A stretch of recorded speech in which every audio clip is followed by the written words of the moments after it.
प्यारे बच्चों, आज देखेंगे बालाजी प्रकाशन से। आज चल रहे हैं हम सभी लोग बालाजी प्रकाशन। आपको पहली एक्सरसाइज समुच्चय की 1A, आज जो कि एक्सरसाइज आपकी पहली चलेंगे हम बालाजी प्रकाशन चल रहे हैं प्यारे बच्चों, ठीक है।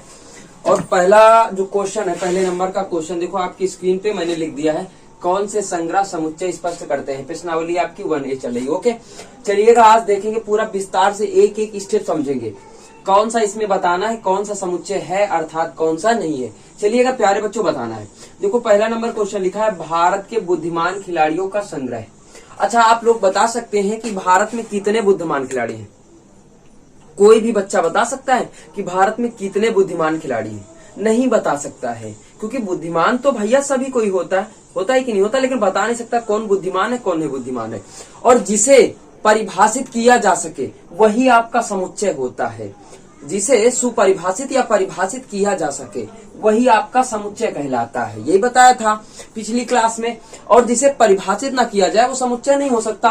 अब इसे बेटा परिभाषित नहीं किया जा सकता है, इसलिए ये आपका समुच्चय नहीं बन सकता है।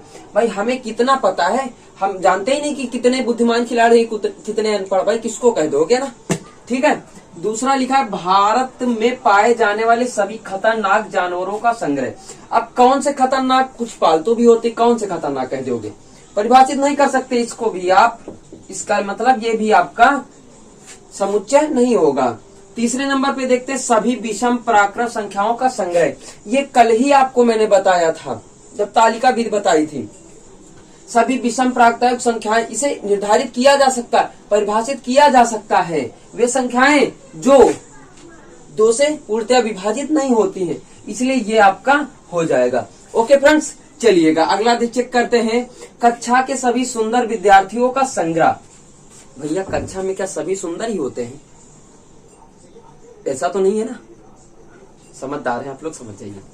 इसका मतलब इसको परिभाषित नहीं किया जा सकता, ये आपका समुच्चय नहीं हो सकता। ओके, अगला क्वेश्चन 5 नंबर। भारतवर्ष के अच्छे गणितज्ञों का समुच्चय या संग्रह। अब भारतवर्ष के अच्छे भाई कौन से, बहुत लोग गणितज्ञ के बहुत अच्छे गणितज्ञ हैं और नहीं भी है, तो भैया परिभाषित नहीं कर सकते आप, इसको भी नहीं परिभाषित कर सकते, ठीक है।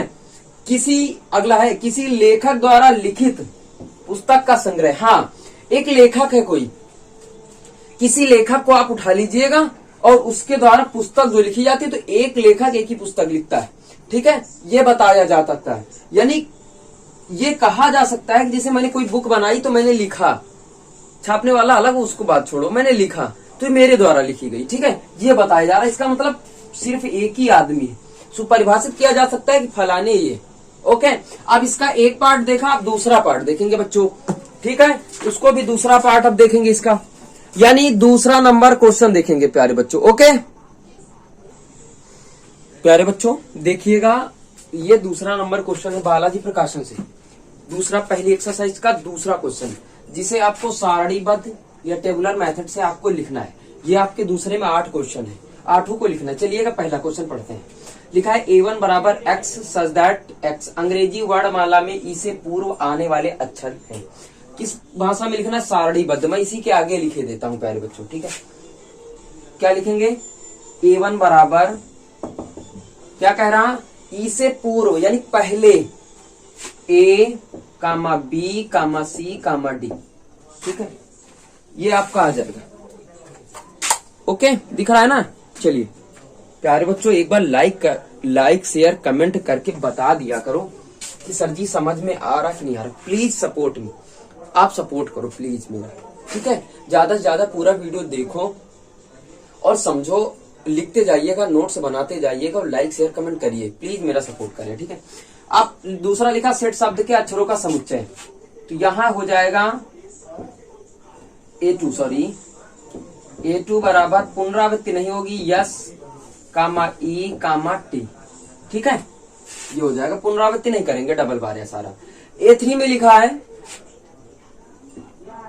A3 बराबर लिखा है कि X सच दैट X एक प्राकृत संख्या है जो 6 से कम है। यानी प्राकृत संख्या वे संख्या है जिनकी सहायता से गणना करते हैं। 1, 2, 3, 4, 5, 6 नहीं लिखेंगे, 6 से कम वाला पूछ रहा है, ठीक है। चौथा नंबर क्वेश्चन देखेंगे, चौथा नंबर यहां लिखे देते हैं।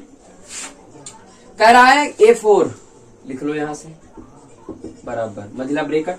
कह रहा एक 2 अंकों वाली प्राकृत संख्या जिसके अंकों का योग 8 है, तो 8 कब आएगा? जैसे मान लीजिएगा 17 हो जाएगा, 26, उसके बाद 35, 44, उसके बाद और देखें आप लोग कितना होगा, 6 2 62 नहीं 5 3 62 कॉमा और जाएगा भैया 7 1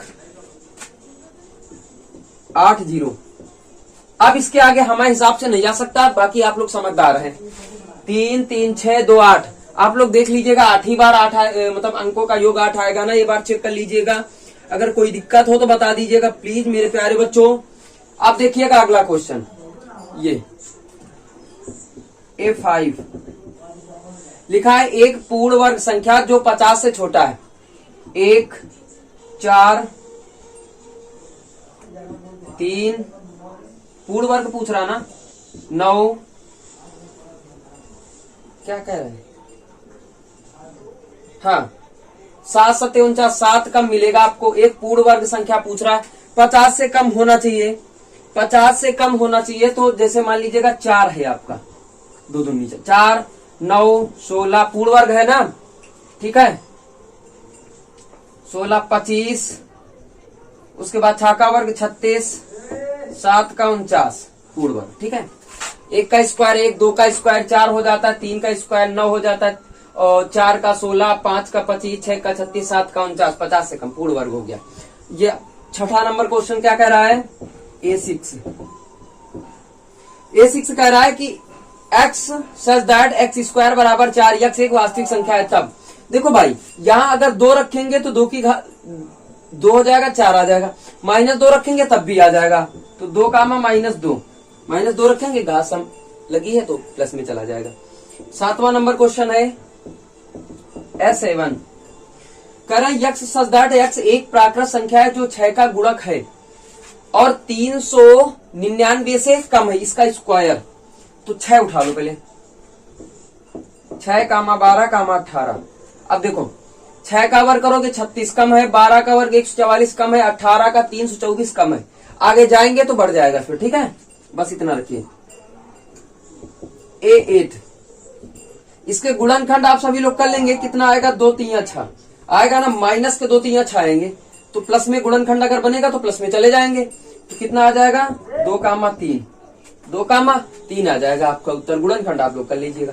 तो आज हम प्यारे बच्चों 2 नंबर तक क्वेश्चन आपको बता रखे हैं, आगे कल बताएंगे आपको, धीरे धीरे आपको पूरी गणित सिखाएंगे कक्षा 11 की बालाजी प्रकाशन की, ठीक है। तो बालाजी प्रकाशन ये आपकी किताब है, कोचिंग जाने की कोई आवश्यकता नहीं है, आपके डीके सर जी खुद आपको पूरी पढ़ाएंगे। ओके बाय बाय, कल मिलेंगे आपको अगली क्लास में इसके अगले सवाल लेके। ओके।